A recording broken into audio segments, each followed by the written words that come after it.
Hi everyone. இன்னைக்கு இந்த வீடியோவில் நம்ம ஈவினிங் ரொட்டீன் தான் பார்க்க போகிறோம். ஏற்கனவே என்னோடய சிஸ்டர் எல்லாத்துலேயும் பிளாக் கலர் பெயிண்ட் அடித்து வச்சுருந்தாங்க. அம்மா இதை எல்லாத்தையும் கொஞ்சம் மண் கொண்டு வந்து அதை அழகாக நட ஆரம்பிச்சிட்டாங்க.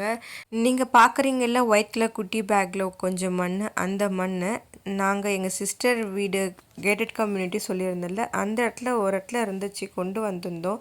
அதுக்கு ஒருத்தவங்க அங்கேருந்து மண் எடுக்கக்கூடாது கூடாதுன்னு சொல்லிட்டாங்க. ஆனால் இன்னொரு இடத்துல நாங்கள் மண் கேட்டதுக்கு எடுத்துக்கோங்க அப்படின்னு சொன்னாங்க. சிலர் இப்படியும் இருக்காங்க, சில மக்கள் இப்படியும் இருக்காங்க. நாங்கள் ஈவினிங் போல் மண் கொண்டு வர்றதுக்கு போயிருந்தோம். இதுதான் அது. அப்படியே வாக்கிங்கும் போயிட்டு வந்திருந்தோம். நான், என்னோடய சிஸ்டர், அப்புறம் அம்மா, பாப்பா எல்லாருமே போயிருந்தோம். ரொம்பவும் நல்லா இருந்துச்சு இந்த பிளேஸ். இந்த இடத்துல நிறைய தமிழ் பீப்புள் இருக்காங்க. பட் யாரும் யாருக்கிட்டேயும் அதிகமாக பேசிக்க மாட்டாங்க. அதிகமாக இல்லை, பேசிக்க மாட்டுறாங்க. ஒருவேளை ரொம்ப வருஷம் ஆனதுக்கப்புறம் பேசுவாங்களா அப்படின்னு எனக்கு தெரியல. ஏற்கனவே பிடிஎம் அந்த இடத்துல என் சிஸ்டர் இருந்தாங்க. அங்கே இருந்தவங்க ஓரளவுக்கு அவங்கக்கிட்ட பேசிகிட்டு இருந்தாங்க. ஆனால் இங்கே இருக்கவங்க பேச கொஞ்சம் தயக்கப்படுறாங்கன்னு நினைக்கிறேன். ஓகே, கொஞ்ச நாள் போனதுக்கப்புறம் பேச ஆரம்பிப்பாங்கன்னு நினைக்கிறேன்.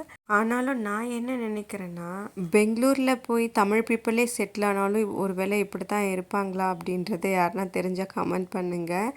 நம்ம தமிழ் மக்களெல்லாம் அப்படி இல்லைங்க. எல்லாருக்கிட்டையும் நல்லா சகஜமாக பழகுவோம். அப்படிப்பட்டவங்க தான் நம்மலாம். நீங்கள் ஒத்துக்கிறீங்களா? எங்களுக்கு அந்த ஈவினிங் டைமில் வாக்கிங் போனது ரொம்ப பிடிச்சிருந்தது. பாப்பாவுக்கு ரொம்ப ரிலாக்ஸ்டாக இருந்தது. இந்த வழியெல்லாம் பார்க்கும்போது ரொம்ப ஜாலியாக இருந்தது. குழந்தைங்கள்லாம் நிறைய கிரவுண்டில் விளையாடிட்டும் இருந்தாங்க. இங்கே நிறைய பேர் வாக்கிங்கும் போயிட்டு இருந்தாங்க. அது மட்டும் இல்லாமல் ஈவினிங் வாக்கிங் போகணுன்றது பிடிக்குது, ஆனால் குளிருது. இன்னும் பெங்களூர் வெதர் கோல்டாக தான் இருக்குது. அதனால் நம்ம ஸ்வெட்டர் போட்டுட்டு தான் வெளியில் போகணும். அதுக்காகவே வெளியில் போகிறதுக்கு யோசனையாக இருக்குது. அந்த காலை வெயில் கூட ஒரு ப்ரீஸோட கூலான ப்ரீஸோடு சேர்ந்து தான் வருது. அம்மா எல்லா செடியும் நட்டு வச்சுட்டாங்க. ஏற்கனவே சிஸ்டர் க்ரீம் கலர் ரோஸ் ஒன்று வாங்கி வச்சுருந்தாங்க. அது நல்லா பூ பூத்துருக்கு. எல்லா செடிகளுமே நான் கொடுத்து அனுப்பிச்சது தான், அந்த பட்ரோஸ் செடி வெரைட்டிஸ். ஆனால் அது எல்லாமே சரியாக வளர்ச்சி இல்லாததுனால ஒயிட் பூச்செல்லாம் வந்துருச்சு. அப்புறம் அம்மா கிட்ட சொல்லி அம்மா எல்லாத்தையும் இதை ரெடி பண்ணி கொடுத்தாங்க. அழகாக இருந்தது. அதோட ஈவினிங் போல் நாங்கள் வாக்கிங் போகிறதுக்கு முன்னாடி ஒரு கூல்ட்ரிங்க்ஸ் குடிச்சிட்டு நிம்மதியாக நாங்கள் வாக்கிங் போனோம். என்னடா இவங்க குளிருது அப்படின்றாங்க, வெதர் ரொம்ப கோல்டாக இருக்குன்னா அப்புறம் ஏன் ஜூஸ் குடிக்கிறாங்கன்னு பார்க்குறீங்களா? நாங்கள் அங்கே போனதுக்கப்புறம் தண்ணி குடிக்கிறதே ரொம்ப கம்மியாகிடுச்சு. ஏன்னா அந்த வெதருக்கு தண்ணி தாகமே எடுக்காது.